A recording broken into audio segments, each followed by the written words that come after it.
Do you wake up with a fairly flat stomach, but as the day goes on, your belly starts to feel a little tight, gets distended, and by the end of the day, you can barely button your pants? If so, you're not alone. Bloating is one of the most common digestive complaints I hear in my practice, and it can be really frustrating and painful sometimes. Before we get into the cause of bloating and what might help it, I'd like to talk a little bit about what bloating means. For some people, bloating is more a feeling, an uncomfortable sensation, a feeling of fullness in your stomach, where other people it's actually distension where your stomach is sticking out. And either condition can be accompanied by gas. But the one thing to know is when you have these feelings, something is going on in your digestive tract. My name is Martha McKittrick. I'm a registered dietitian and a certified diabetes care and education specialist. And I want to go over some of the causes of bloating and give you some simple strategies and what you can do to improve it. We'll start with one of the most common ones, and that can be what happens during digestion. Certain carbohydrates do not get well digested in the upper part of the small intestine. So when they get down to the lower intestine or the colon, the bacteria eat them and ferment them, and this can cause gas, bloating, some people diarrhea and constipation. And these carbohydrates tend to belong to a group of carbohydrates called FODMAPs. F stands for fermentable. So these are carbohydrates that are poorly absorbed in the top part of the intestine and they ferment in the lower part of the intestine. And they tend to be really healthy foods. People with IBS tend to be especially sensitive to some of these FODMAPs, but even if you don't have IBS, you can still have a sensitivity and get bloated from them. Examples would be onions and garlic, legumes and lentils, wheat for some people, cruciferous vegetables like broccoli and cauliflower, certain fruits like pears and apples, cherries, and anything that contains sugar alcohol. So if you have like sugar-free candies and you look at the label and you see it contains sorbitol, so anything that ends in "all" can be fermentable for some people. And then lastly, a lot of processed foods have added in fiber to make them look better. So if you look at the label of a food and on the front it says, high fiber, for example, some energy bars.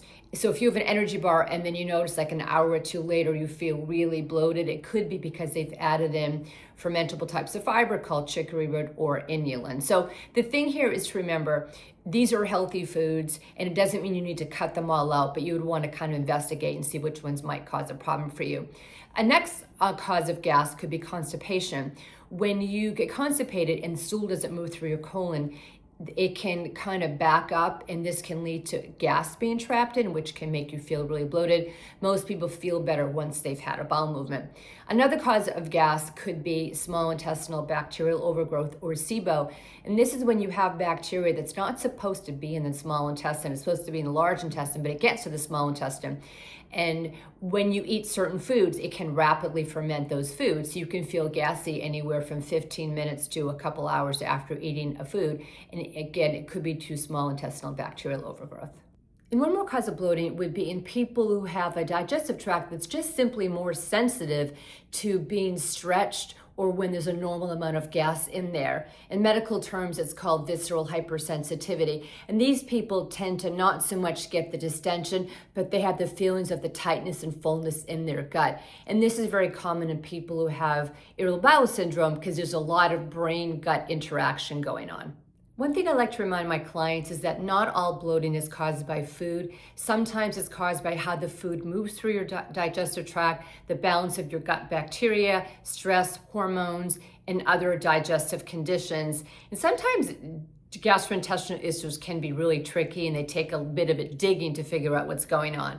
So let's get into some simple tips that may help your bloating. The first one would be to pay attention to the amount of food that you're eating and how fast you eat. Sometimes we're stressed out, we're eating really fast and we're eating large amounts of food. Maybe we're drinking carbonated beverages, and all this together can make you feel really bloated. So you want to work on really slowing down your pace of eating. That gives your body time to digest, activate the parasympathetic nervous system. And some people do better having smaller amounts of foods during the day versus having a large amount at one time. My second tip would be to pay attention to see if certain foods are causing your bloating. And I'm a huge fan of keeping a food journal. So you would want to write down what you eat and then write down any symptoms that you get. So here's where it can be a little tricky because you might eat something, let's just say at lunch, and you might not actually feel bloated until 8 p.m. that night. For some people, bloating can happen really quickly, especially if you do have SIBO present. But for other people, it can take anywhere from 2 to even 8 hours or more for some people if you're constipated before you would get the symptom from eating the food. But if you keep a food journal, you should be able to notice patterns, and then we could figure out. The last thing you want to do is like cut out all FODMAP. So just start to be curious, be a detective, and then we can work on figuring out what's going on. The next thing would be to address constipation if present. You want to make sure you have a lot of fluid, you want to take in enough fiber, but you also want to pay attention because for some people, certain kinds of fiber can make things worse. This can help you just move through food through the digestive system. I sometimes recommend fiber supplements like psyllium and even magnesium for some people to help address constipation. I hope you found some of my simple tips helpful for your bloating, but if you are struggling with bloating, if it's painful, if it's interfering with your quality of life, you want to make sure you check in with your doctor and do a little digging to figure out what's going on. The doctor could rule out small intestinal bacterial overgrowth, carbohydrate malabsorption, or other things, because this shouldn't be your baseline. So if you need help with a personalized plan for your gastrointestinal symptoms, I would love to help you. Reach out to me on my website.